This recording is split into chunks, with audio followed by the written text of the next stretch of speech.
إلا كنتي أول مرة كتزور قناة حسنة هبة كنقول لك 100 ألف مرحبا بك وفرجة ممتعة. السلام عليكم يا أغلى أخواتي وحبيباتي، كدايرين؟ لاباس عليكم؟ كنتمنى تكونوا بخير وبتمام الصحة والعافية. اليوم غادي نقدم لكم حلوى جافة ولا حلوى ديال دوز أتاي، سهلة واقتصادية من مكونات جد بسيطة اللي متوفرة في كل بيت، كتجي رائعة في المذاق وكذلك الشكل ديالها راقي. غادي نديروها إن شاء الله بالنشا، والتزيين كيبقى اختياري. أنا زينتها لي سوغيز وانتوما تيبقى لكم الاختيار، فمشيو نشوفوا طريقة التحضير والمقادير. يلا بسم الله. بالنسبه للمقادير عندي هنا 125 غرام ديال الزبده مارغريل او لا نص ربعه ديال الزبده. انا استعملت مارغريل وانتم ممكن تستعملوا اي نوع حبيتو. عندي هنا جوج ديال البيضات اللي غادي نحتاج واحد الابيض ديالها في التزيين، وغنحتاج في العجين بيضه واصفر بيضه في العجين. وغادي نحتاج هنا واحد 90 غرام ديال النشا او لا المايزينا او لا كاس اللي كيكون متوسط كيف كتشوفوا معايا، 90 غرام ديال المايزينا او لا النشا. عندي هنا 160 غرام ديال السكر حبيبات او السكر سنيده ولا كاس متوسط، وتيبقى الحلاوه حسب الذوق. 160 مليلتر ديال الزيت النباتيه او الزيت العاديه او كاس متوسط، نفس القياس سنيده والنشا وكذلك الزيت. وقبيصه ديال الملحه اللي ضروريه في الحلويات، كذلك ساشيه ديال الفاني 7 غرام. وعندي هنايا 3 غرام ديال بيكين باودر او خميره الحلويات نص ساشيه. وعندي هنايا 500 غرام ديال الدقيق الابيض، ودائما الدقيق كيبقى حسب الخليط. كنجيبوا واحد الاناء وكنبداو نحكو فيه اولا كنبشروا فيه هذيك الزبده اللي انا عندي قاصحه. اللي عندكم بدرجه حراره الغرفه من الاحسن، حتى كنتحصل عليها بهذا الشكل هذا. ومن بعد كنضيف كاس ديال الزيت او 160 مليلتر ديال الزيت، وكاس ديال السكر حبيبات او 160 غرام، وقبيصه ديال الملحه والسكر تاع لافاني 7 غرام. وغادي ندمجوهم مزيان مزيان حتى كيندمج لينا السكر حبيبات مع الزبده ديالنا كيف كتشوفوا معايا. كندمجوهم بيدينا ولا بالطراب حسب اللي حبيتو، واللي عنده العجانه بطبيعه الحال يستعملها. وقبل ما نديرو النشا غادي نديرو جوج ديال البيضات، غنديرو اصفر بيضه وبيضه كامله، وغنخليو الابيض للتزيين. وملي ديروا النشا ردوا البال راه هكا طير. وغندمجوهم هكا مع بعضتهم، وانا كنضيف النشا بشويه بشويه، ما نديرهاش في خطره واحده، يعني كنضيفها بشويه بشويه حتى كتكمل لي 90 غرام قلنا كاس متوسط. وكندمجو بهذا الشكل هذا كيف كتشوفوا. من بعد غادي نضيف البيكين باودر او خميره الحلوى 3 غرام او 4 معالق صغيره.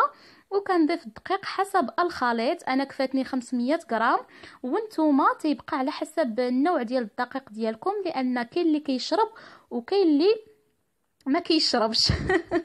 غادي نبقى نضيف الدقيق ديالي بهذا الشكل هذا حتى كنتحصل على عجين اللي كتكون لينه، ما خصهاش تكون قاصحه نهائيا، خاصها تكون رطبه باش تجينا هشيشه بهذا الشكل هذا كيف كتشوفوا معايا. دابا غادي نروح نزينوها. العجين ديالي هي هذه كيف كتشوفوا معايا، راني سبق لي وخدمت بها. وعندي هنا الابيض بيضه اللي حيدنا من البيض. وعندي هنا كذلك القليل ديال السكر حبيبات او السكر سنيده. وعندي هنا لي سوغيس ولا الفواكه المعسله اللي قطعتهم على هذا الشكل هذا. وبالنسبه للشكل اللي غنديروا مع بعضتنا هو هذا كيف كتشوفوا، الشكل ديالو راقي وسهل وبسيط، وانتم تيبقى لكم الاختيار اي طابع حبيتو. وغادي نحتاج هذا الطابع هذا اللي متوفر في الاسواق. الا ما عندكمش ممكن ديروا اي طابع عندكم حسب المتوفر عندكم، فنمشيو نشكلوهم.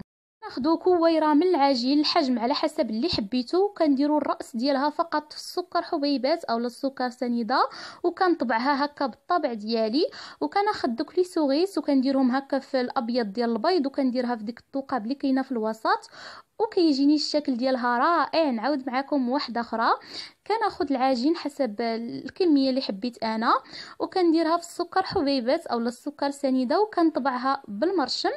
وكندير لي سوغيس او الفواكه المعسله في ابيض البيض، وكنديرها في ديك الثقب اللي في الوسط. ونفس الطريقه حتى كنعمر اللاطه ديالي.